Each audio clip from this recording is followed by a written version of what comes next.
Hello everyone. So we are now starting with the new topic, that is credit risk and credit derivative. Okay, so we'll start discussing on it. First of all, give the heading credit risk and credit derivative. Now we are going to identify the credit risk. Clear? So let us understand. Credit risk comes from the individual person, and it also comes from the company. Individual person means you have given your money to Mr. X, to Mr. Y, to Mr. Z. Clear? Or you are a bank, you want to issue loans to Mr. X, Mr. Y, Mr. Z. You want to issue credit card to Mr. X, Mr. Y, Mr. Z. Clear? So to the banks, if suppose I am an HDFC bank and I am going to issue a credit card, I am going to issue credit card to Mr. X. Clear? So if I have to issue a credit card to you, clear, what I am going to check? I am going to check credit scores. Clear? And with the help of these credit scores, I will identify the probability to default. Clear? I am going to identify probability to default. So in order to calculate this credit score, what are the components do we need? We need age. Clear? We need the salary or monthly income. Clear? We need the marital status, whether the person is married or not. Clear? Whether he own his own home or not, do he had a car or not. Clear? His qualifications, very important, whether that person is qualified enough to earn that much money or not. Clear? His bank balance, definitely average bank balance of the last 6 months or last 12 months. Clear? Whether he had defaulted earlier on any credit card or not. There are so many things, so many factors which we can take to calculate the credit score, and then based on the credit score we will identify the probability to default. Higher the credit score, lower the probability to default. Higher the credit score, lower the probability to default. Lower the credit score, higher the probability to default. Clear? So these are for individual person. But suppose HDFC bank now need to issue the loan. Now they are going to issue the loan to TCS company. Clear? So if I am HDFC bank and I have to give you the loan, to TCS. So I am going to check your balance sheet. I am going to check your profit and loss statement.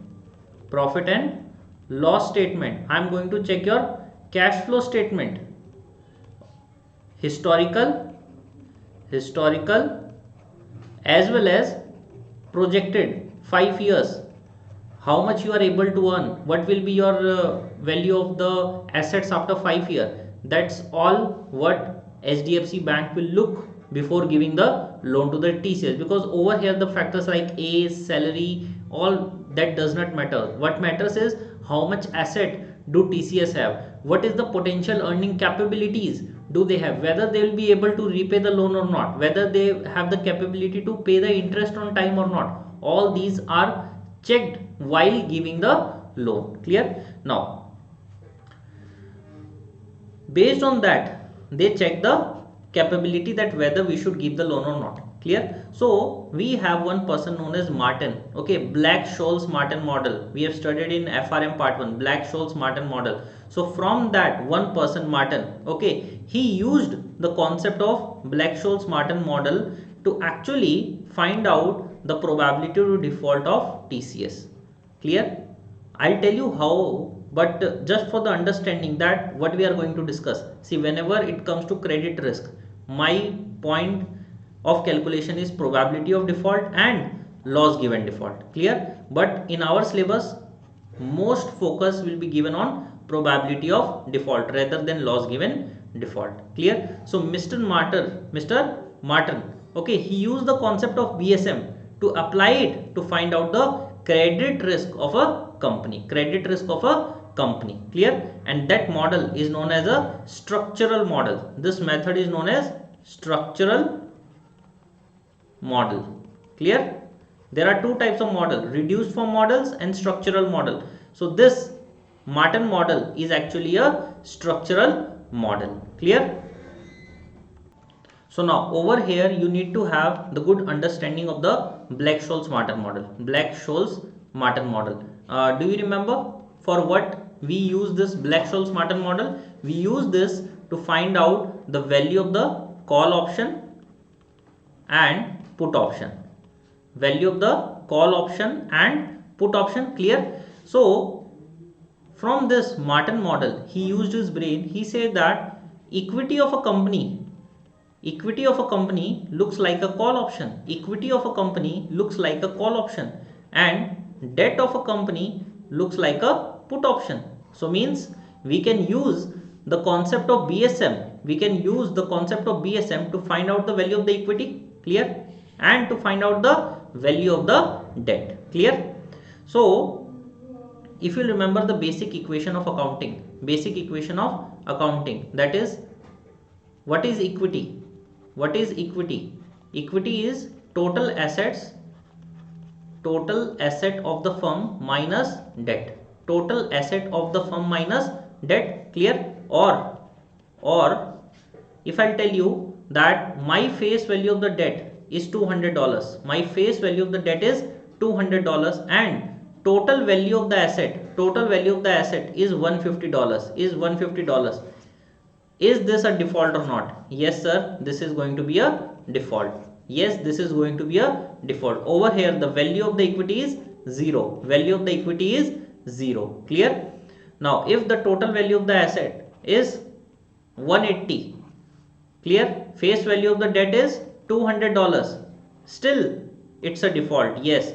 Why it's a default? Because the value of the asset is less than the value of the debt. The value of the asset is less than the value of the debt, and the value of the equity is 0. So over here we need to identify what is the probability. That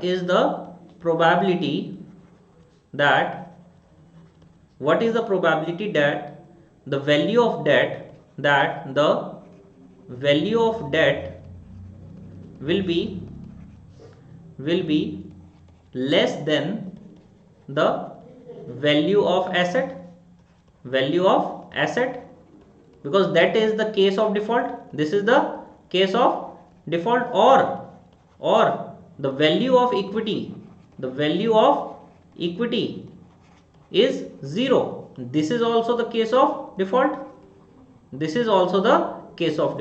So these two are discussing about the probability of default. So I need to identify that what is the probability that value of the asset will be less than the value of the debt, or the value of the equity is 0. Clear? This is what my agenda is. Clear? So first of all, let us see that what we have to study in this particular topic. A good mind map needs to be there so that we can take our discussion ahead.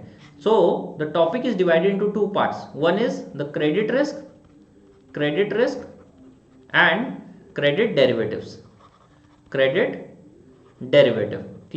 Now when I am saying credit derivative, so this part we have already studied before and quite a many times.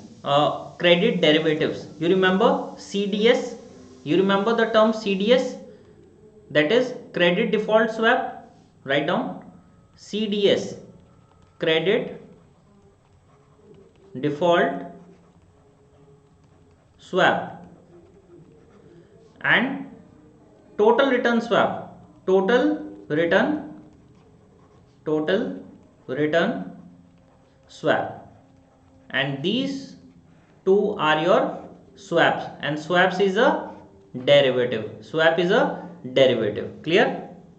So derivatives are used for two purposes. You remember, one is used for the purpose of hedging and another one is used for the purpose of speculation. Clear?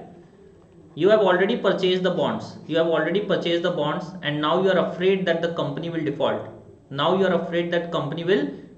Then what you will do? You will purchase CDS. Clear? But you haven't purchased the bond yet. but you know that company will default, the value of the CDS will rise in the future, you will buy CDS without owing a bond, without purchasing the bond. This is the most important point. Next is the total return swap. Clear? Total return swap means what? You will take the return of the bond and you will pay floating. Why? Because you will personally feel that the interest rate in the market will come down. Swap means taking one side and giving one side. Clear? But over here the discussion is about the bond, means you are taking the exposure on the bond, you are receiving whatever is the YTM of that corporate bond, and you are paying floating interest rate. Clear? So we already know about this credit derivative, we have studied a lot, even in the part 1 we have also studied them. So this one will not take much of your time while preparing, but this part is very important. Clear? See, this FRM part 2 syllabus is quite huge, and only 80 questions are going to come, only 80. Clear? So you need to understand which area you should focus and which area you will give least focus. Definitely you have to study everything, I am not saying you will leave anything, but yes, you know credit derivative properly, you know CDS, you know total return swap, you don't have to spend much time. But yes, if something is really important for the exam perspective, then yes, give your time, give your efforts over here. Clear? So from this area it is expected that they will ask numerical questions, minimum one, and even they can extend it to 2 questions as well. Clear? So now let us enter into the credit risk. So credit risk through structural models. Clear? Now over here we have standardized model. Write down standardized model,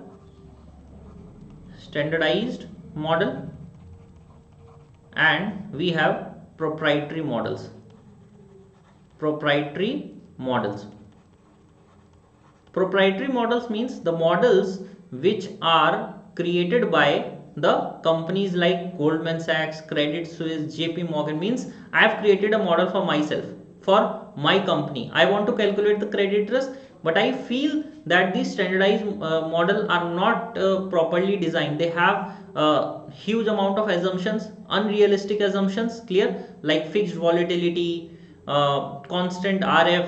So there are so many problems. Okay, like if I'll give you an example, in the Martin model, one of the major issue that you can have only a single debt in your organization. But we know that our capital structure is huge, it's vast, there are many different types of loans will be there. Some are secured, some are unsecured, some are subordinate, some are senior secured debt. So many layers are there. So there are issues that will be covered up, that will be made up by the proprietary model. They have created their own models. Clear? In order to ensure that they don't have to take so many assumptions. Clear? Because if you take so many assumptions, your models, your values are not realistic in nature. Clear? So you have standardized model, and over here you have to study Martin model, and another is the KVM model. So write down Martin model, and among all, this one is the most important from the exam perspective. Then we have KMV model. Clear? Now in case of proprietary model, these proprietary models, you have to just understand their meaning, advantages and limitations. Clear? Over here you don't have to go deep inside the model as to understand what they are calculating and how they are calculating. Clear? This is not what required by our GARP Institute. Clear? So write down credit risk plus. Second model is credit matrix,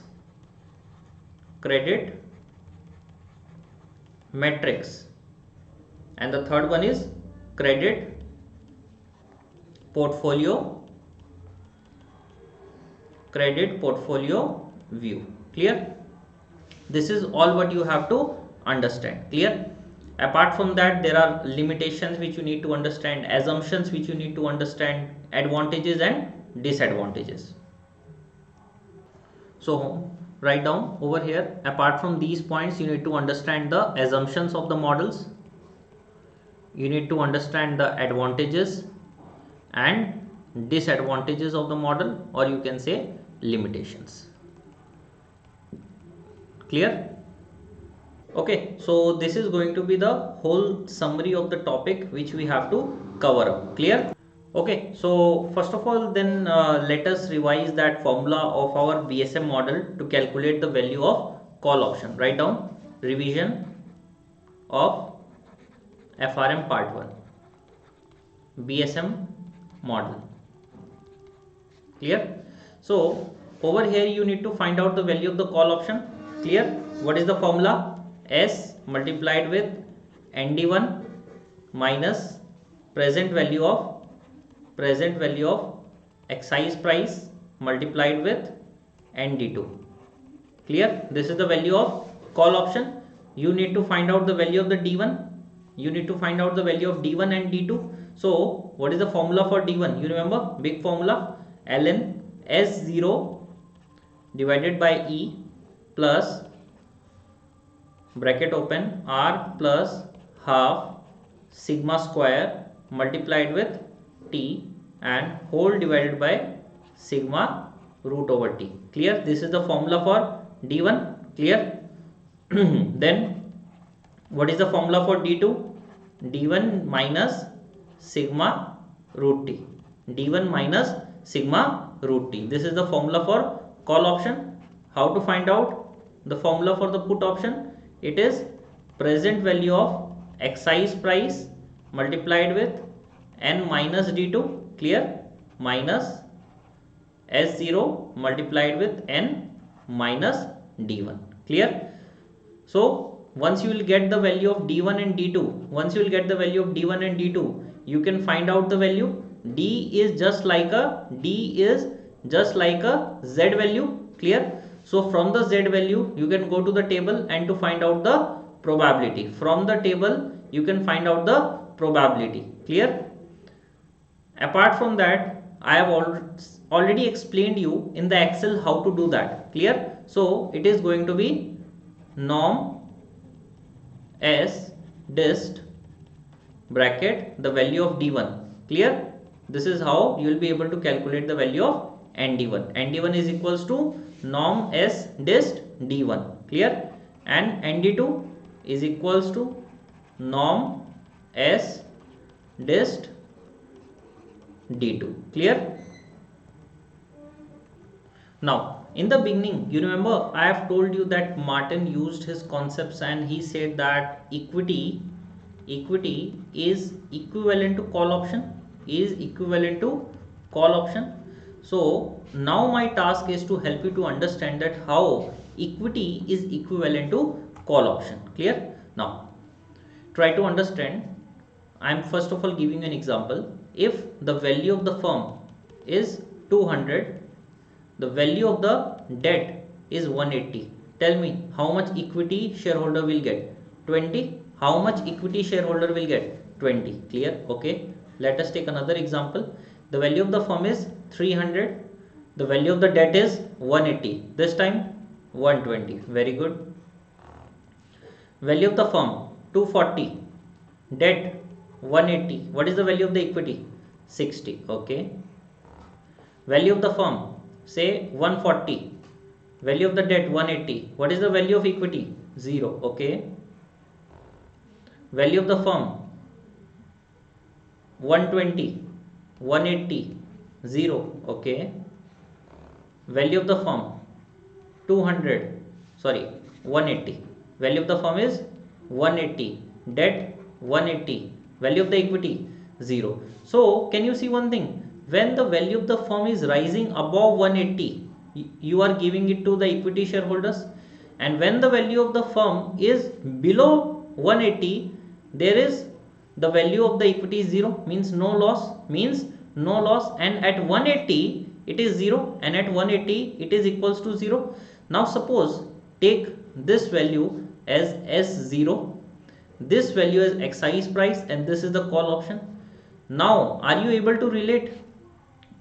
Pause over here, pause the video for 5 minutes if needed, but try to satisfy you over here that the S0 is equals to the value of the firm, X, that is my exercise price, is equals to the value of the debt, and E is equals to the C0. So can I say the value of the equity is equals to the call option, where my strike price, where my strike price is the face value of the debt, is the face value of the debt, and stock price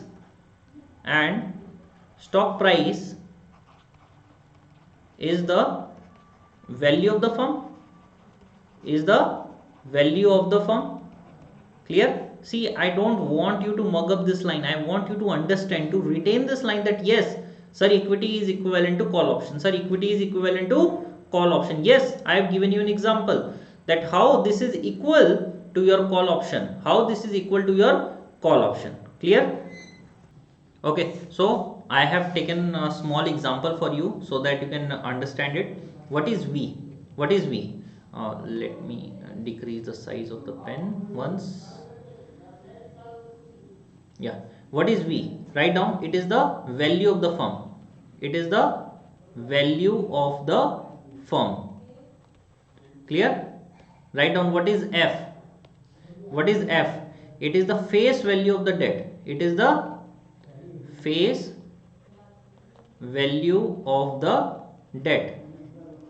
This works like S0 in the Black-Scholes-Martin model, clear?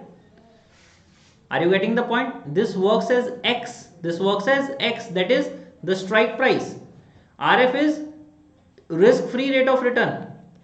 What is RF? This is risk-free rate of return. What is volatility over here? Sigma. You remember the formula sigma? This is the volatility of asset return. Or you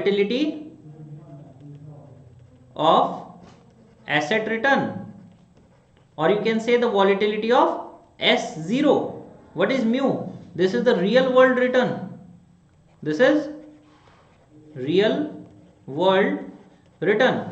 But in case of valuation, we don't need this mu. We will work on RF. We will use RF. And T is the maturity of the debt. What is T? It is the maturity of the debt.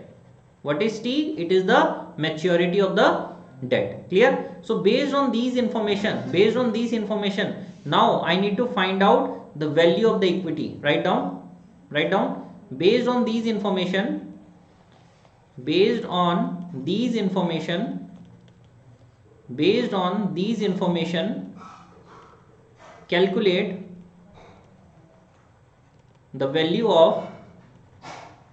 calculate the value of equity.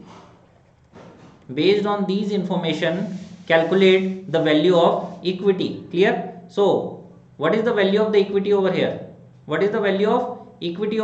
You remember how to calculate the value of equity? The value of the equity is equals to over here. The value of the equity is equals to S0 multiplied with ND1 minus present value of exercise price multiplied with ND2. Clear? So first of all I need to calculate this D1 D2, then I need to calculate ND1 ND2. Are you clear? Now, so how to calculate D1? What is the formula to calculate the D1? You remember? It is ln of V divided by F. You can write S divided by X, no problem. but let us try to use the normal notation of the Martin model. Clear? He say S will be replaced by V and X will be replaced by F plus RF plus half sigma square multiplied with T and then divided it by sigma root over T, sigma root over T. Clear? So bracket open, ln of what is the value of the firm? 100 divided by the face value of the debt 80, face value of the debt 80 plus what is the value of RF? 0.08. So write down 0.08 plus 0.5. You can write half or 0.5, they both means the same. Sigma square, what is your sigma? Volatility 0.5, so 0.5 square and the whole will be multiplied with time. Time is 1. Time is 1. Clear? Then divide by sigma root over T. Sigma is 0.5. Root over 1 will remain the 1. Root over 1 will remain as 1. Clear? So solve this fast. Solve this fast and find out the value. Solve this fast and find out the value. Write down the numerator is, write down the numerator is 0.4281. Write down numerator is 0.4281. Numerator is 0.4281. 0.4281 divided by denominator 0.5. Denominator 0.5. Then what is the value of D1? 0.8562. Write down 0.8562. 0.8562. Write down 0.8562. This is the value of D1. Value of D1 is 0.8561. Clear? Now, how to calculate ND1? How to calculate ND1? Take this value as the value of Z. Take this value as the value of Z. So, from this line, look for 0.8 and from this line, look for 0.05. Okay, let me open the table. You also open the table, because if you do it with me now, you will be able to relate it, you will be able to remember it. 0.8, then 0.5, it come as 0.80. What is the probability? What is the probability? 0.8023. 0.8023, but this is for 0.85. This is for 0.85. Clear? But if I want to calculate it for the whole 4-digit number, with the help of the Excel I have calculated it, so it will be 0.8040. Write down very important line. Just 1 second. Yeah, based on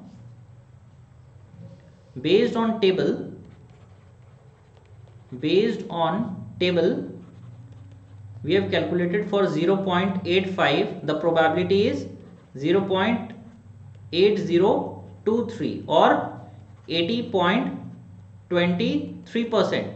Clear? But with the help of the Excel, we will be able to find out the value for even the 4-digit number. That will come as 0.8040, or you can say 80.40%. See, the difference is not huge, but this one is an approximation, this one is an accurate value. Clear? So we are going to choose the accurate one. In the exam they will provide you the value, so don't worry about it. So ND1 is 0.8040. Now we need to find out D2 to calculate ND2. So what is D2? It is D1 minus sigma root over T. What is the value of D1?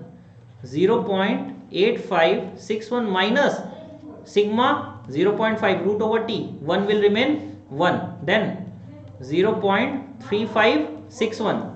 0.3561. So go to the table over here. Search for 0.3. Over here search for 0.05. So 0.3 and 5, it will be around 0.6368, 0.6368, clear, but that is for 0.35, clear. Let us find out the exact value, 0.6391. Write down the exact value of ND2. So here I have calculated the value of ND2, clear. Now you can calculate the value of the equity. You can easily calculate the value of equity. How you will be able to calculate? What is the value of the firm? 100. Multiply it with ND1. What is ND1? 0.8040. Write down 0.8040 minus what is your excise value? 80. Multiply it with ND2, that is 0.6391. 0.6391, and there is one more component, future value of this part.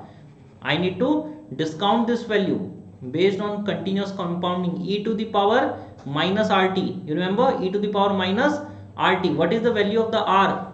What is the value of the R over here? RF 0.08. So minus 0.08 multiplied with the time 1. Clear?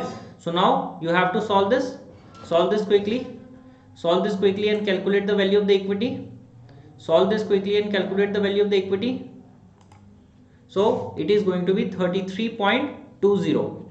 33.20. This is the value of the equity. Clear? So now tell me whether the debt holders are happy or not. Yes, debt holders are happy. Why? Write down debt holders are very happy if the value of equity is greater than 0, because if equity is getting something, that means I am the debt holders. If you are the equity holders, if you are getting something, means I am fully satisfied. After paying all my dues, equity shareholders will get. So means you have paid me everything, my principal, my interest, everything. Now you are giving it to the equity shareholder. I am not at all worried. Clear?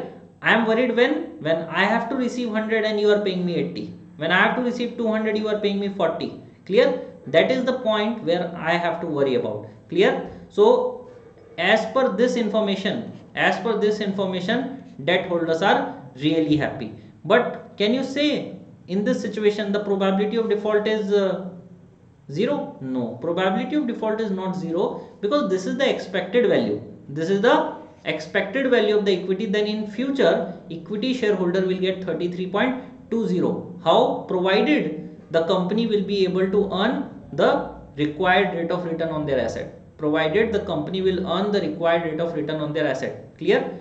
If they will suffer the loss, then the equity shareholder will not get anything.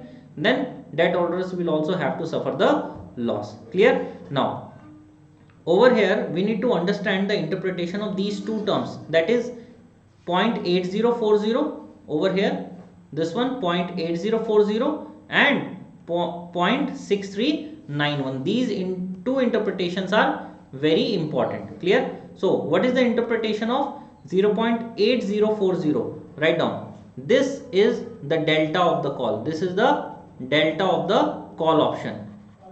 Delta of the call option. Delta of the call option means, if the delta means what? Sensitivity of the equity with respect to the value of the firm, or you can say sensitivity of the value of the call option with respect to S0. Similarly, sensitivity of the value of the equity with respect to the value of the firm. If the value of the firm will go up by $1, if value of the firm will go up by $1, then the value of the equity will go up by 0.8040. You should write down this understanding of this term 0.8040. It is nothing but the delta. It is nothing but the delta.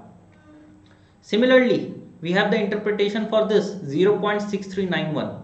We have the interpretation for this 0.6391.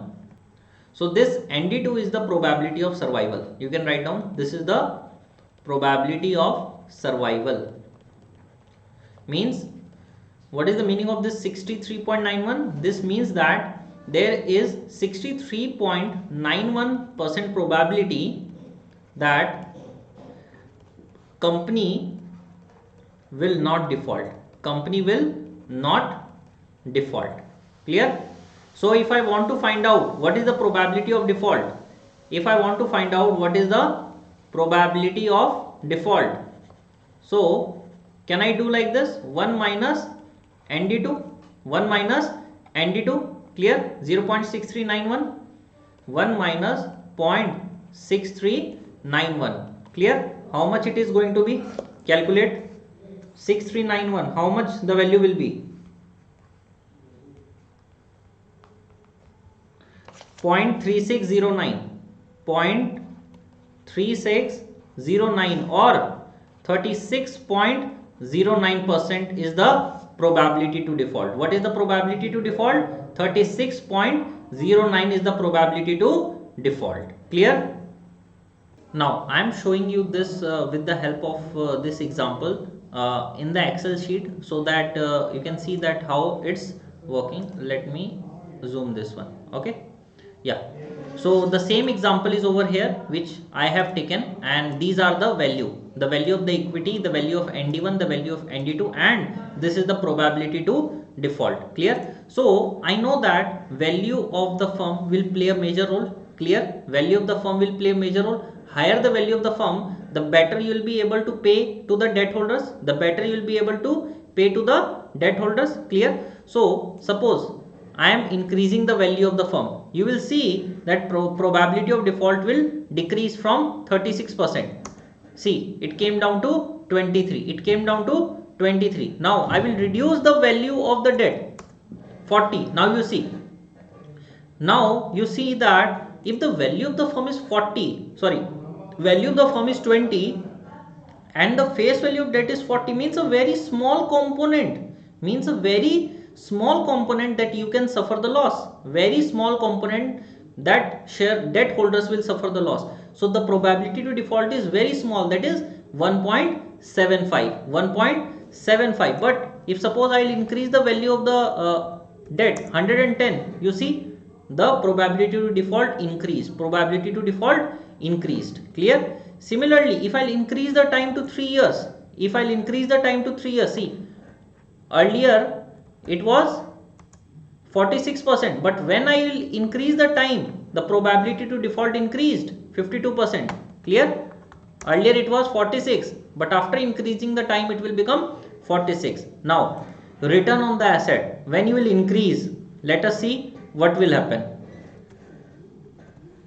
Now it is 46%. Now see, it decreased to 45, means you will be able to earn higher return on the asset. Clear? Volatility, if you will increase the volatility, it is very dangerous. You see, probability to default will increase. Clear? So we will create this type of model in our Excel to actually understand its impact, how it is impacting the probability to default, and this is what we need to calculate, probability to default. And over here Mr. Martin is considering the capital structure, that is equity, asset and liability, to calculate the probability of default. Make sure you will understand the theme. Everything we are doing to find out this probability of default. Whatever we do, we calculate the value of equity, we calculate the value of the firm, we calculate the value of debt. But at the end, what I want to know is the probability to default. Clear? Now let us enter into the calculation of the value of the debt. Clear? Like equity, we have formed that equity with the help of the call option. Similarly, we'll form debt as P minus or short put. Clear? I'll give you an example first, then we will move ahead. Okay. Suppose the value of the value of the firm is 100 and value of the debt is 80. So how much debt holders will get? They are limited up to 80. If the value of the firm is 120, debt is 80, how much debt holders will get? 80. They cannot get the extra in the asset. If the value of the firm is 80, face value is 80, how much they are going to get? 80. If the value of the firm is 60, face value of debt is 80, how much debt holders will receive? they will receive maximum 60, because whatever is there in the company will be received by the debt holders. Clear? Over here we have a loss. Over here we have a loss of 20. Okay, let us move ahead. If it is 40, this is 80. How much debt holders will receive? 40. The loss is of 40. Clear? Then 30, 80. How much you are going to receive? 30. Loss is of 50. So can you see the value of the asset as it is decreasing? Value of the asset as it is decreasing, you are suffering loss. Your loss is increasing, and this profile is similar to short put. This profile is similar to short put, because if you will short the put and the value of the asset will fall, you will lose. If you will do a short put and the value of the asset will go down, you will lose. Clear? So my debt is equal to the short put, because if the value of the asset is increasing, you are limited. In case of P minus short put, value of the asset will increase, it will not impact P minus, it will not impact P minus, but when it will decrease, you have to suffer the loss. When it will decrease, you have to suffer the loss. Are you clear till this level? So now consider this as S0, consider this as X, consider this as S0, consider this as X, and consider this as the value of the put option. Consider this as the value of the put option. Clear? So this is your asset value, this is your strike price, and what you are going to receive? Sir, I am going to receive 80. I am going to receive 80. Clear?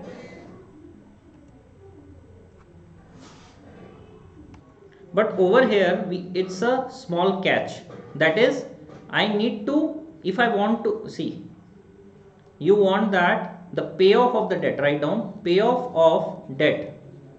Okay, you want to resemble the payoff debt with the help of the short put, with the help of the short put.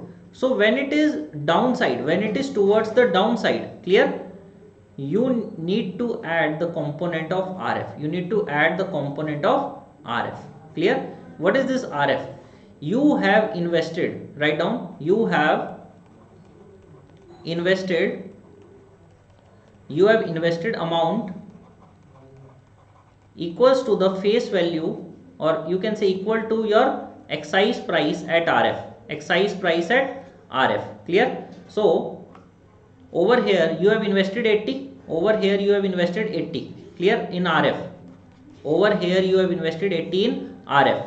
So when strike price is greater than X, when S0 is greater than X, then P minus will not get anything from this component. Clear? But he will get 80 from RF. But he will get 80 from RF. Clear? Same at this level.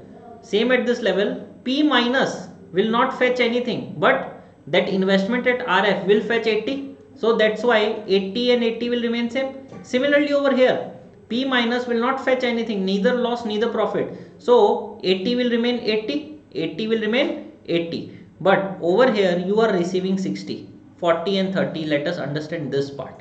Clear?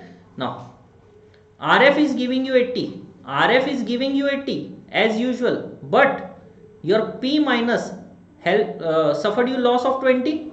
So at the end you are left with how much? 60. At the end you are left with how much? 60. Again, RF is giving you 80. RF is giving you 80, but you suffered the loss of 40 in P minus. So what you are left with in your pocket? 40. Over here, RF is still giving you 80. RF is still giving you 80, but you suffered the loss of 50 in the put option. What you are left with in your pocket? 30. Clear? So that payoff of debt is equals to short put and your investment in RF. Short put and investment in RF. Clear? So if the value of the firm is greater than the value of the debt, you will receive the RF part. When the value of the firm is less than debt, then what you will receive? You will receive RF minus the loss in short put. Short put loss. Clear? This is your payoff profile. Because when this is greater than debt, there is nothing that will be fetched by P minus. But over here in this situation, there is a loss from P minus, and that will be settled down from your RF. That will settle down from your RF. Clear? Now, very important point, while you are calculating the value of the debt, over here I have given you the equation, right? Okay, let me write it down again. The value of the debt, okay, the value of the debt is equals to the present value of excise price multiplied with n minus d2 minus s0 multiplied with n minus d1. Clear? Now if you have the value of d1 and d2, okay, you can calculate nd1, you can calculate nd2. Clear? So how to find out n minus d2? That is equals to 1 minus n d2. Similarly, n minus d1 is equals to 1 minus n d1. Clear? So if you have nd1 and nd2, you can calculate n minus d2 and n minus d1. Clear? Small change over here. This is not the value of the debt, this is the value of the put option. Okay, what is the value of the debt? The value of the debt is equals to your investment in the RF. As I said, investment in RF minus the value of the put option. Your investment in RF, investment, I am not telling you the future value, I am telling you the investment. Means if your face value of the debt is 50, if your face value of the debt is 50, your time is 3, and your interest rate RF is 5%, then what amount you will invest at RF? It is 50 multiplied with exponential minus 3 multiplied with 0.05. This is the amount which you are going to invest today. Clear? So what is that amount will be? Tell me what is that amount will be? 43.03. So 43.03. Write down. I am going to invest. I am going to invest $43.03 today, so that after 3 years, I will receive $50. Clear? So let us take an example. Write down over here. I am going to take an example. Clear?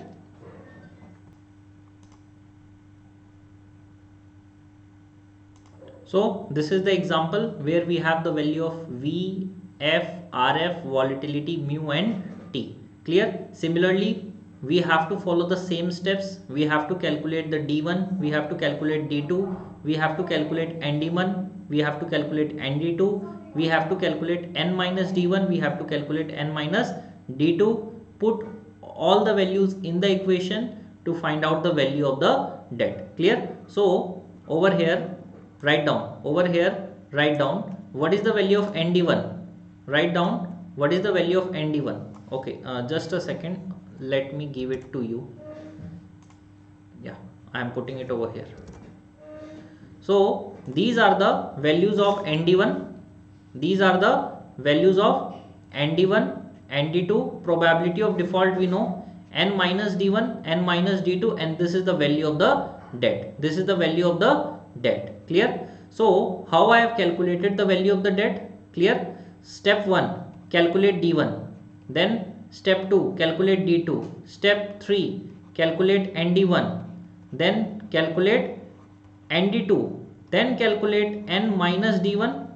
And then calculate N minus D2. Clear? When you have these values, you can find out the value of the put option. When you have these values, you can find out the value of the put option. Clear? How you will find out? Simply 50 will be multiplied. 50 will be multiplied with N minus D2. That is 0.033.